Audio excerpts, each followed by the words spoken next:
O Senhor esteja convosco. Ele está no meio de nós. Proclamação do Evangelho de Jesus Cristo segundo Lucas. Glória a vós, Senhor.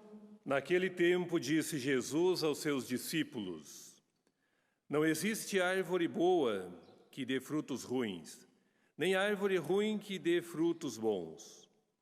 Toda árvore é reconhecida pelos seus frutos. Não se colhem figos de espinheiros, nem uvas de plantas espinhosas. O homem bom tira coisas boas do bom tesouro do seu coração. Mas o homem mau tira coisas más do seu mau tesouro, pois sua boca fala do que o seu coração está cheio. Por que me chamas, Senhor, Senhor, mas não fazeis o que eu te digo? Vou mostrar-vos com quem se parece todo aquele que vem a mim, ouve minhas palavras e as põe em prática. É semelhante a um homem que construiu uma casa, cavou fundo e colocou o alicerce sobre a rocha. Veio a enchente, a torrente deu contra esta casa, mas a casa não derrubou, porque estava bem construída. Aquele, porém, que ouve e não as põe em prática é semelhante ao homem que construiu uma casa no chão sem alicerce. A torrente deu contra a casa e ela imediatamente desabou. E foi grande a ruína desta casa.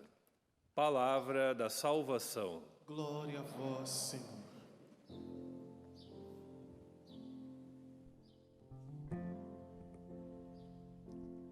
Bendito seja o nome do Senhor, agora e para sempre, agora e para sempre. Bendito seja o nome do Senhor, agora e para sempre, agora e para sempre. Muito bem, não havia me apresentado no começo, sou o Padre Vitor, sou lá do Santuário da Mãe Rainha de Olinda, em Pernambuco. É o santuário que é o berço do Terço dos Homens Mãe Rainha no Brasil. E também está conosco o Padre Vandemir Meister, que é o assessor nacional do Terço dos Homens da Mãe Rainha. E também estamos juntos nesse momento no acampamento do Terço dos Homens. Em nível nacional, muitos nos acompanham também, principalmente pelas redes, pelas mídias aqui da Canção Nova. Bom, o Evangelho de hoje, a primeira parte, nos fala de que, como Jesus vai dizendo, né, em parábolas, dizer que uma árvore má não pode dar frutos bons, uma árvore boa não pode dar frutos maus. Um espinheiro não dá figos, uma árvore cheia de espinhos também não vai dar uva. Então, se formos olhar por aí, cada um de nós somos como uma árvore, como uma pequena árvore, e estamos chamados a olhar que tipo de árvore somos. Somos árvores, né? A nossa vida de fé, nossa vida de encontro com Deus, gera bons frutos no dia a dia, na vida diária, ou não? É alguma forma da gente medir a autenticidade de nossa fé, de nosso encontro com Cristo. Ele mesmo vai dizer isso, né, nos Evangelhos. A nossa fé, ela vai ser medida, no final das contas, com aquelas perguntas e com aquelas experiências. Tive fome, me deste de comer, tive sede, me deste de beber, nu e me vestistes. E aqui, como vai dizer no Evangelho, né, não se trata somente de dizer Senhor, Senhor. Então, um convite para a gente olhar um pouco essa árvore que somos. Somos uma árvore boa ou uma árvore má? E a verdade é que nós encontramos no nosso interior, nesse tesouro interior de cada um, muitas coisas boas, mas a verdade é que encontramos também coisas que são pecados. Se cada um de nós olharmos, vamos encontrar fraquezas em nós, em nossa história. Vamos encontrar pecados em nós também. E aí nós vamos pensar, ixi, agora então a coisa ferrou para o nosso lado, né? Que tipo de árvore sou? Como funciona isso? O que fazer diante dos pecados que ainda insistem em permanecer em mim? Às vezes aqueles que eu já confessei tantas vezes e uma e outra vez eu volto a cair neles. E está ali, caminhando comigo. O que eu faço diante disso? Acabou a situação para mim, né? E aí vem a primeira leitura, de um modo tão belo nos esclarecer. São Paulo vai dizer: Deus veio ao mundo, Cristo veio ao mundo para salvar os pecadores. Cristo vem para nos salvar, não para nos condenar. Cristo vem para nos salvar, não para nos acusar. Porque isso, o acusador, Apocalipse 12, nos deixa bem claro quem é. O acusador é outro. O acusador é o mal. Então ele aproveita dos nossos pecados, das nossas fraquezas, para tentar nos confundir. Esse é o grande prazer dele. Ele vê os nossos pecados, as nossas pequenezes, e vai nos acusando. Olha só você que se diz tão santo. Olha só você que vai no terço dos homens, que caminha com o terço na mão, camisa do terço, tudo certinho, e olha só, caiu nesse pecado, de novo. Olha lá você que assiste Canção Nova, que faz, comprou todos os discos CD do pessoal, tudo certinho, e tá lá, caiu de novo no pecado. No mesmo de sempre ainda, você não tem mais jeito. E o acusador vai fazendo isso na gente, e vai tentando fazer a gente se confundir. E o pior, ele começa a tentar nos afastar de quem a gente mais ama. Poxa, eu já não me sinto digno, me sinto tão pecador que eu não vou nem na missa mais, não quero ir mais na missa. Como é que eu posso entrar na missa sendo tão pecador assim?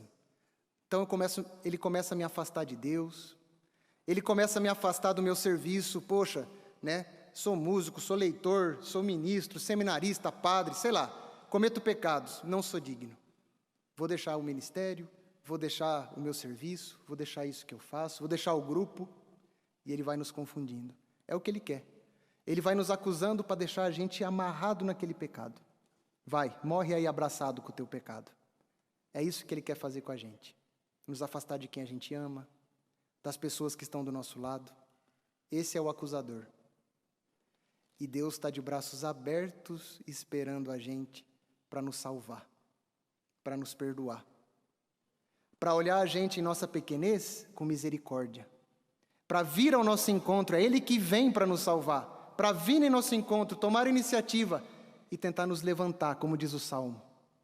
Tentar levantar o pobre do lixo. É isso que Ele vem fazer. E é tão lindo poder refletir sobre isso, debaixo de um ícone tão bonito desse. Do Senhor que está ali, esse Pai amoroso, aguardando o Filho voltar. Cheio de pecado. Nem terminou de contar os pecados todos e o Pai já estava ali para abraçar, para perdoar, colocar anel nos dedos, sandália aos pés. Esse é o nosso Senhor. Ele sabe de nossos pecados. Ele sabe que nessa árvore que somos também tem muito esterco debaixo dela. Mas Ele é capaz de usar até desse esterco para fazer frutificar coisas boas.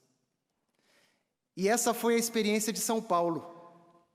São Paulo, como diz na primeira leitura, fala dessa experiência de um Deus que veio salvar os pecadores e Ele é o maior deles, vai dizer São Paulo. Eu sou o maior dos pecadores. E Deus veio para me salvar. Sou o maior dos pecadores. Por quê? Ele lembra das experiências dele. Ele traz no coração, no tesouro do coração dele, as experiências de que ele foi perseguidor dos cristãos, de que cheio de arrogância por causa da lei, ele se achava no direito de julgar o outro. Ele sabe desses pecados. E ele sabe do temperamento forte que ele tinha e de tantas pequenezes que talvez antes de dormir, com a cabeça no travesseiro, ele sabia. Paulo se dizia o maior pecador de todos. E ele teve a experiência desse Deus que o abraçou, que o misericordiou, que o perdoou, que o levantou e resgatou. Essa é a experiência que Paulo traz no coração, e como diz o Evangelho, a nossa boca fala do que o coração está cheio. Então o Paulo, que tinha um passado cheio de pecado, traz no seu coração não só o pecado, traz em seu coração o pecado perdoado por Deus, a misericórdia, a experiência que ele teve da misericórdia do Senhor, na sua vida concreta. E isso é o que ele partilha, isso é o que ele anuncia, aquilo que ele recebeu, aquilo que ele experimentou de Deus, é o que ele testemunha, anuncia, é o fruto que ele dá para comer todas aquelas comunidades, inclusive a nós, partilhando aquilo que ele levou na sua vida, na sua história. Então, meus irmãos e minhas irmãs, Deus vem para salvar a tua vida do jeito que tua vida é.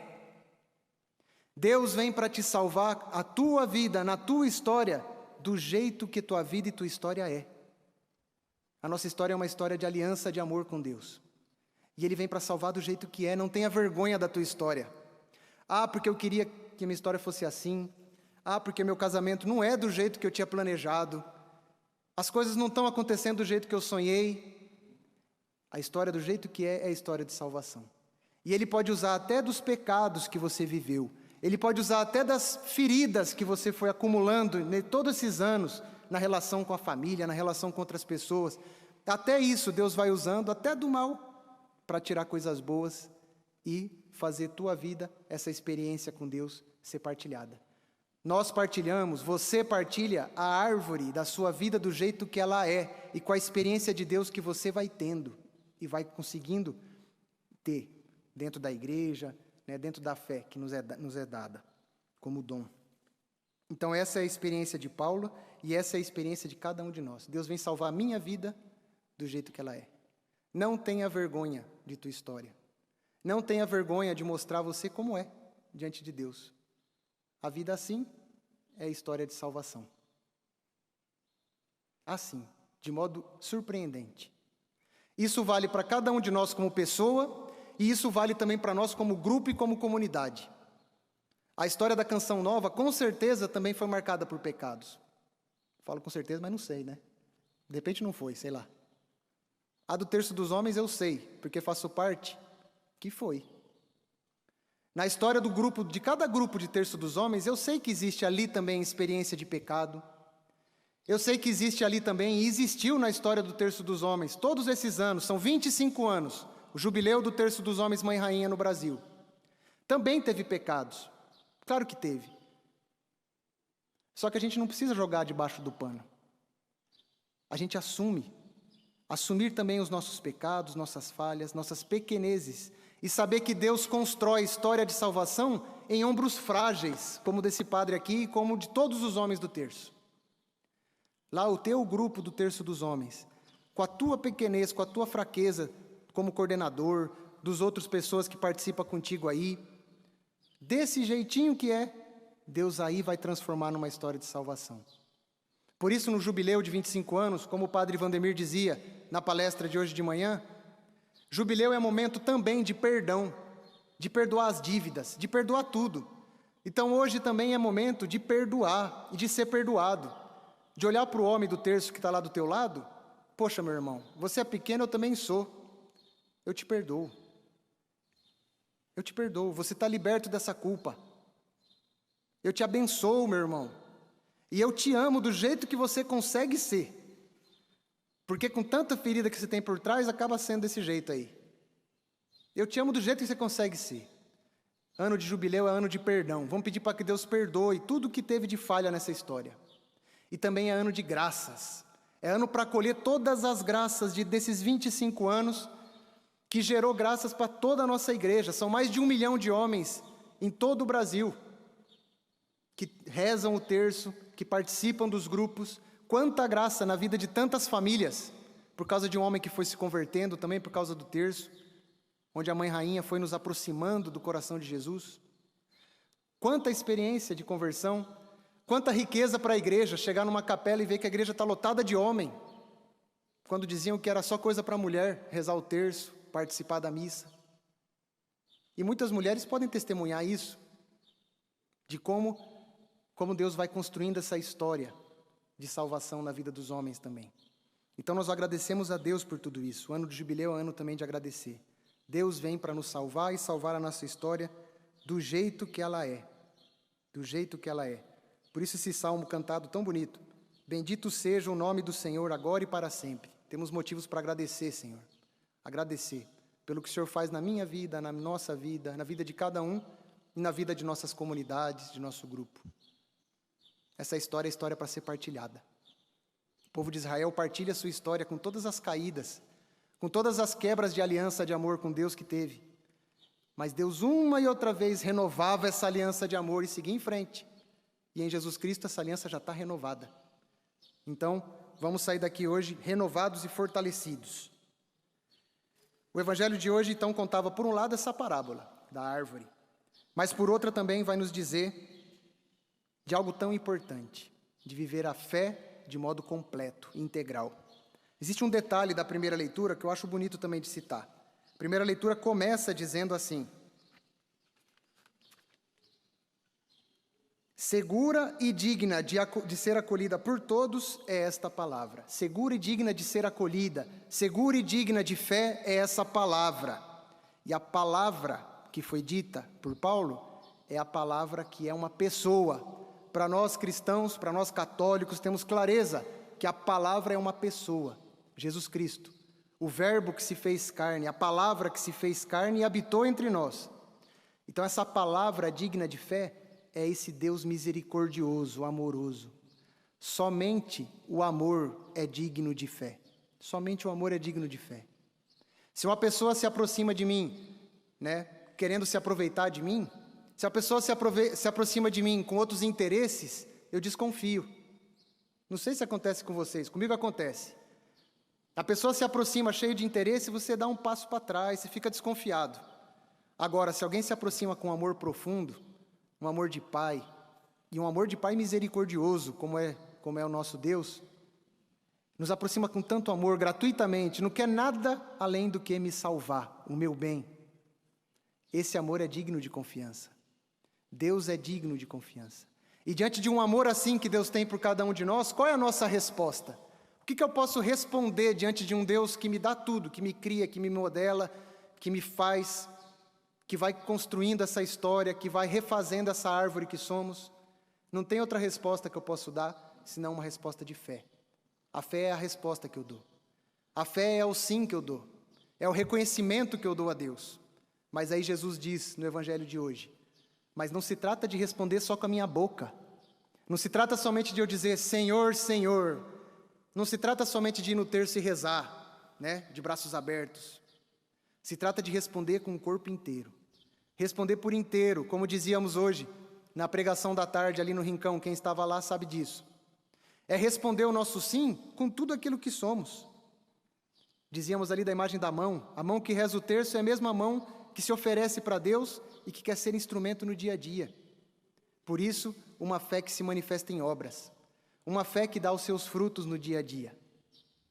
Não só dizer Senhor, Senhor, mas aquele que pratica a palavra, aquele que faz a vontade de Deus. Esse é o grande motivo, esse é a resposta que queremos dar. Assim como Maria. A resposta de Maria diante de um Deus tão amoroso, que escolheu uma mulher tão pequena para ser a mãe do Salvador, qual é a resposta dela? Eis aqui a serva do Senhor, faça-se em mim segundo a vossa palavra. Ela se oferece a Deus por corpo inteiro, não só de boca, não só com palavras, não só com mãos elevadas ao céu. Se ofereceu por inteiro, de corpo e alma. Se colocou toda a sua corporeidade feminina à disposição de Deus e da obra de Deus, pequena como era, grandiosa pelo Espírito, por essa seiva tão boa, nessa árvore maravilhosa. Então Maria se dispõe ali. Que bom se cada um de nós pudermos também responder desse jeito, como Maria responde, numa atitude de fé tão bela. Então, meus irmãos e minhas irmãs, nós somos chamados a viver uma fé de corpo inteiro. Todos os dias de nossa vida. Não queremos viver a fé só no domingo e os outros dias da semana sem nada. Tagore, que é um grande pensador também do Oriente, quando ele chegou no Ocidente, a primeira coisa que ele falou foi isso: eu vi um lugar com fé só de domingo. E o resto do dia não tinha Deus. Fé de domingo, mas daí de segunda não, terça não. Então, somos chamados a ter uma resposta completa, de todo o corpo e todos os dias. O movimento da Mãe Rainha, o movimento do Terço dos Homens, fala de uma coisa muito importante, que é a santidade da vida diária. A santidade da vida diária. Viver a santidade todos os dias de nossa vida. Lá no local do meu trabalho, ali é um lugar também para viver a santidade. Usávamos a imagem que a mão que reza o terço é a mão que lá no lugar de trabalho também tenta trabalhar de modo honesto, correto, digno, para pôr o pão de cada dia na mesa. O meu trabalho também é lugar de salvação. Deus se manifesta aqui na missa e Deus se manifesta nos salvando ali no lugar de trabalho. Tem uma história, a historinha de um de um monge. O padre Valdemir contou uma história de um monge ontem também. Então, acho que nós temos que repensar a vocação, padre. A história de um monge que ele era o jardineiro lá do mosteiro onde ele morava, e esse monge já era muito velhinho e estava quase para morrer.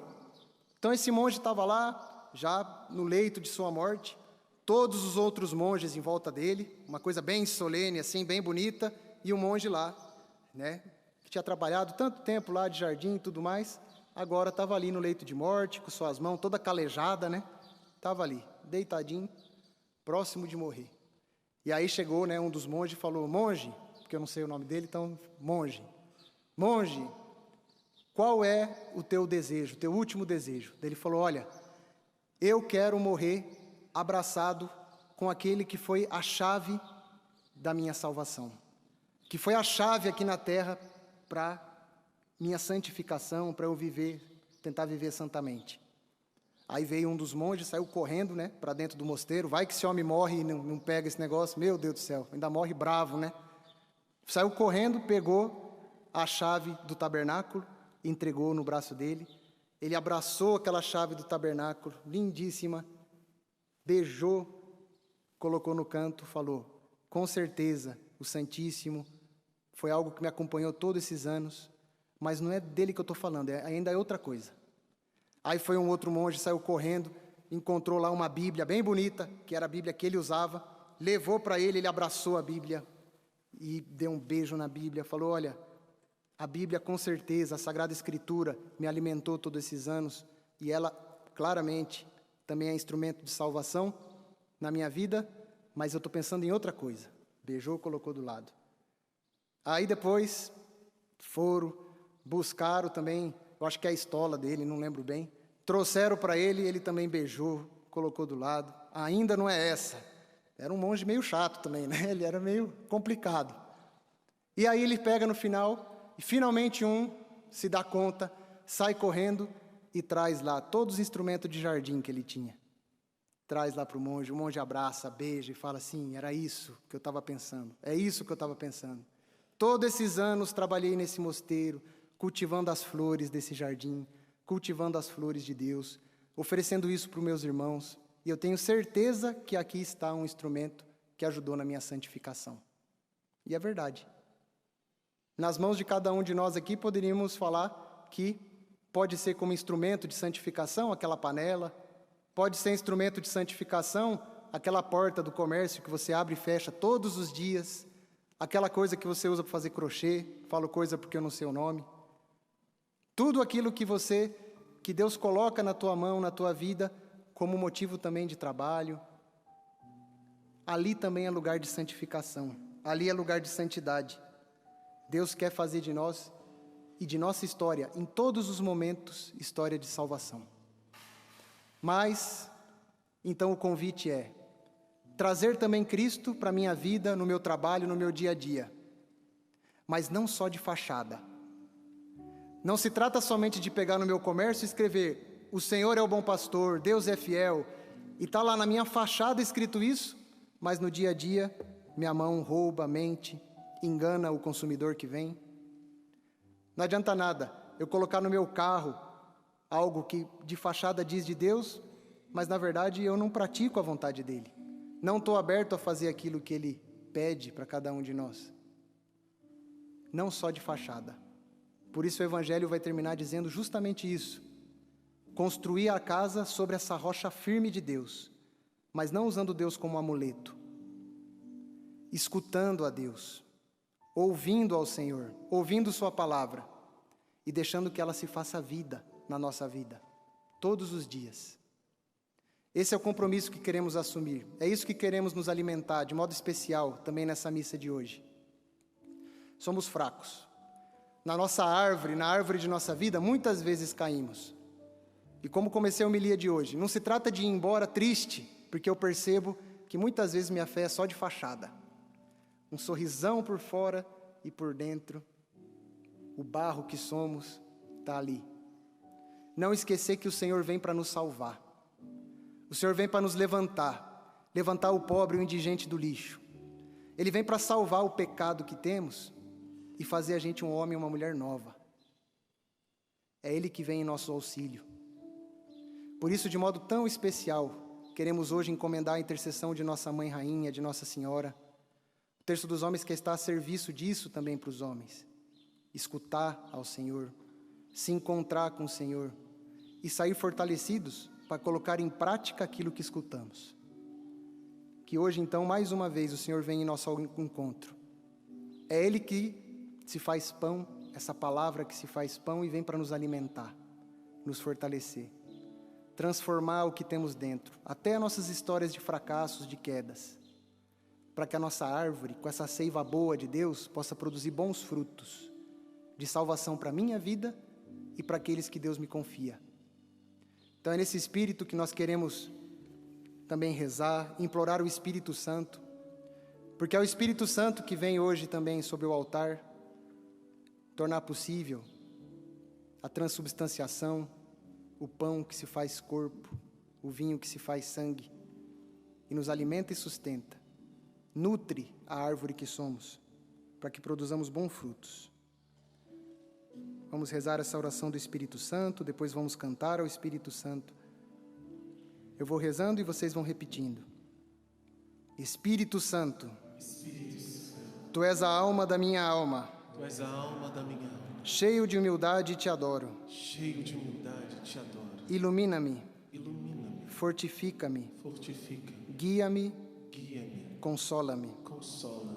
Revela-me tanto quanto isso Revela-me tanto quanto isso ao plano do Eterno Pai corresponde. ao plano do Eterno Pai corresponde. Revela-me os teus desejos. Revela-nos teus desejos. Faze-me entender o que o amor eterno deseja de mim. Faze-me entender o que o amor eterno deseja de mim. Faze-me entender o que devo fazer.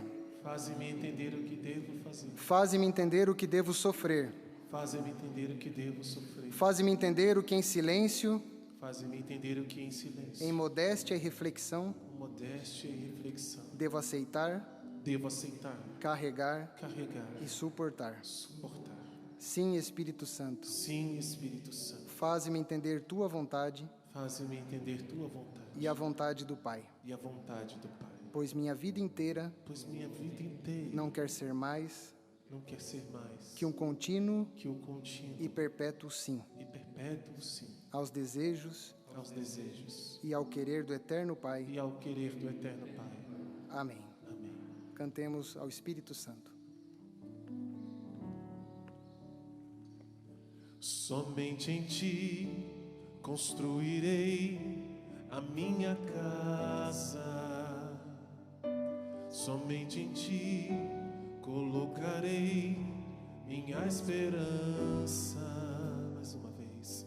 Somente em ti construirei a minha casa. Somente em ti colocarei minha esperança, pois só em ti minha alma achou descanso. Só em ti eu pude respirar. Pois só em ti minha alma achou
ti construirei a minha casa.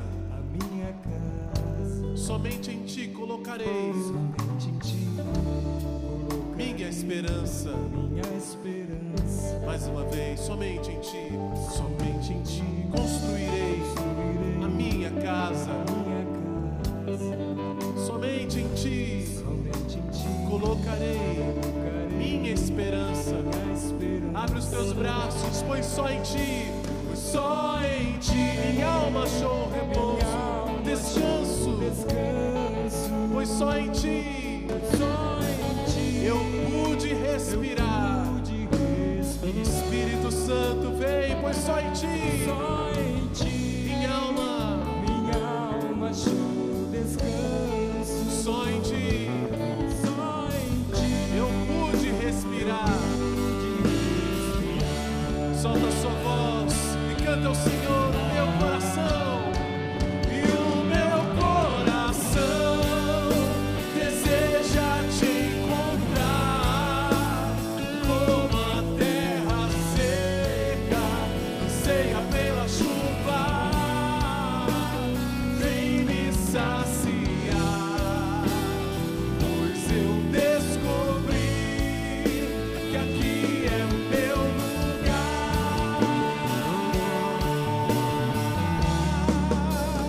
E o meu coração deseja te encontrar, como a terra seca anseia pela chuva. Vem me saciar, pois eu descobri que aqui é o meu lugar. Nós nos entregamos, Espírito Santo, em tuas mãos. Nós nos abandonamos em teus braços, Espírito Santo. Vem regar esta terra, esse jardim que nós somos chamados a cuidar do nosso coração. Vem regar, Senhor, com a tua presença, com a tua graça, com a tua força, Senhor. Vem encher-nos do teu Espírito Santo. Enche-nos, Senhor. Nós clamamos, nós pedimos, nós queremos, nós desejamos esta graça sobre nós, em nossas vidas, na nossa caminhada.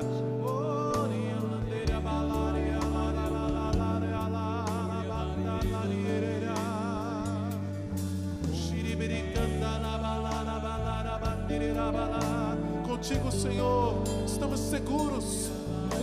Contigo, Senhor, a nossa casa não cairá.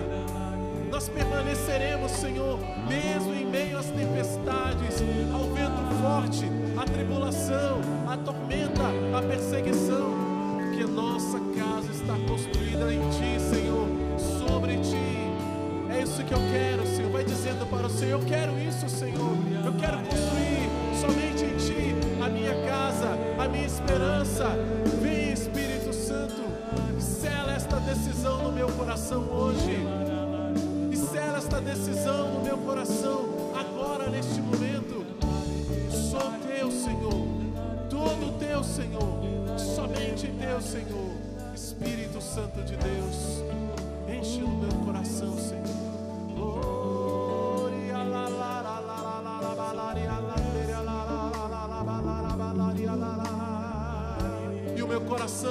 E o meu coração, deseja te encontrar, como a terra seca anseia pela chuva. Vem me saciar, pois eu descobri que aqui é o meu lugar.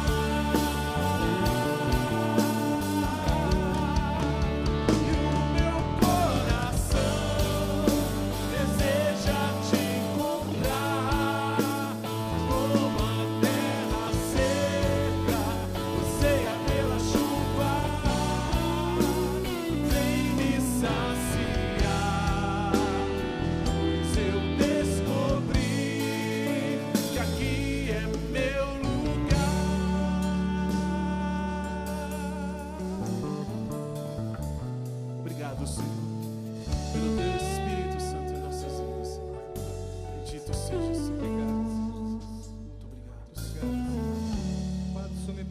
padre. Eu me recordava do padre Joseph Kentenich, fundador do movimento apostólico de Schoenstatt, que suscitou a Mãe Rainha. O padre Kentenich passou mais de 3 anos no campo de concentração de Dachau, na Alemanha, na Segunda Guerra Mundial. O padre Kentenich foi a pessoa que mais sustentou aquelas pessoas aprisionadas naquele lugar, com as suas almas aprisionadas. O padre Kentenich sustentou as pessoas na fé, na oração. E o movimento apostólico de Schoenstatt nasceu, cresceu, ganhou o mundo. Nós temos um brasileiro, João Pouso Bom, que foi quem inventou a capelinha, quem fez a capelinha, e se transformou nesse movimento tão lindo, que invade os lares, que salva as famílias. E o Senhor disse tão bonito na sua homilia, que nós devemos confiar nesse amor de Deus, nesse amor que suscita a vida, que suscita uma renovação. E você pode acolher isso, meu irmão. Aplauda a Nossa Senhora, a Mãe Rainha e o nosso Senhor Jesus Cristo.